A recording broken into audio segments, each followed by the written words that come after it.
Howdy mates, how are we doing? Here's my second video today.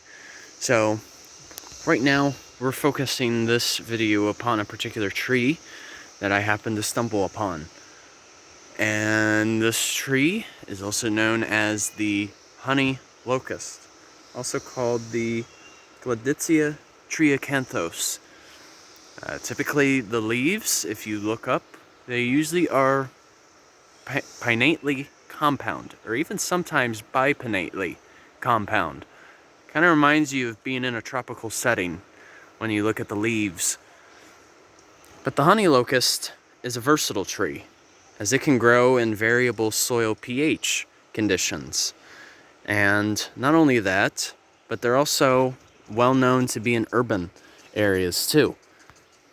And they also grow rather quickly as well. They like to go through their growth spurts. But you may be thinking, like, why exactly is this tree called the honey locust? Well, the honey locust actually produces seed pods, which can range from 6 inches to maybe even a foot long. And inside these seed pods, the flavor of it kind of reminds you of having honey. And it kind of has like a similar texture. And hence, that's how it really gets its name of honey locust. And this tree is also known as the thorny locust. As you may notice, if you look up real closely, you can see quite a few thorns. And that's usually a defense mechanism for the tree, so that wildlife doesn't, or the fellow homies, don't easily have access to it. Oh, got ourselves another cicada right there. So that's why those thorns are there. It's basically a protection. And they're well known to be a shade tree, because we're at that time of the year at Clifton Gorge where the canopy has now taken over. So, walking on this trail, we have opportunity to be, covered in shade, which honestly is pretty nice. Actually feels quite decent for a change. However, one issue is with the honey locust, you don't want these to be in close proximity with one another, because they can be subject to various infestations, which can include trunk and root cankers, even with galls too, and even borers. So this tree is also very sensitive too, especially when they're surrounded by other ones. So that's why usually they occur quite isolated, as a matter of fact.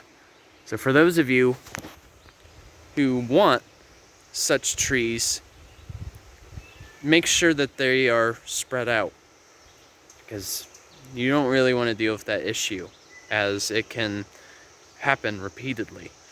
So it's just not worth it. But yeah, and it's still a little early to see any seed right now. You really won't see them until it approaches closer to fall time. And I was actually, so they can be quite large, in terms of size. So slight change of subject. We're actually now right by the blue hole. And they call it the blue hole because we're at a point where the stream reaches into something called a pool. So that means the water has a chance to slow down, and the depth of the stream is a bit deeper right here. You could probably say that it could be as deep as 5 to 10 feet, maybe even more. Ooh, I think I see a bass, a largemouth bass. Oh man, that's good. That's a good sign. But as I was saying, this particular spot at Clifton Gorge is quite historical, because there are actually a few interpretations, in terms of paintings that, took place right here, during the time of settlement. So it's just imagine, you're back here in the 16 or 1700s, and you are seeing this place for the first time. I mean, I'm sure like the Native Americans, such as that of the Adena, knew this place quite well. But yeah, just imagine, like, you're on an excursion to the New World, and you see something like this right here. It's just remarkable. So eventually then, this Little Miami River will continue outwards, and it will become slightly more narrow and faster too.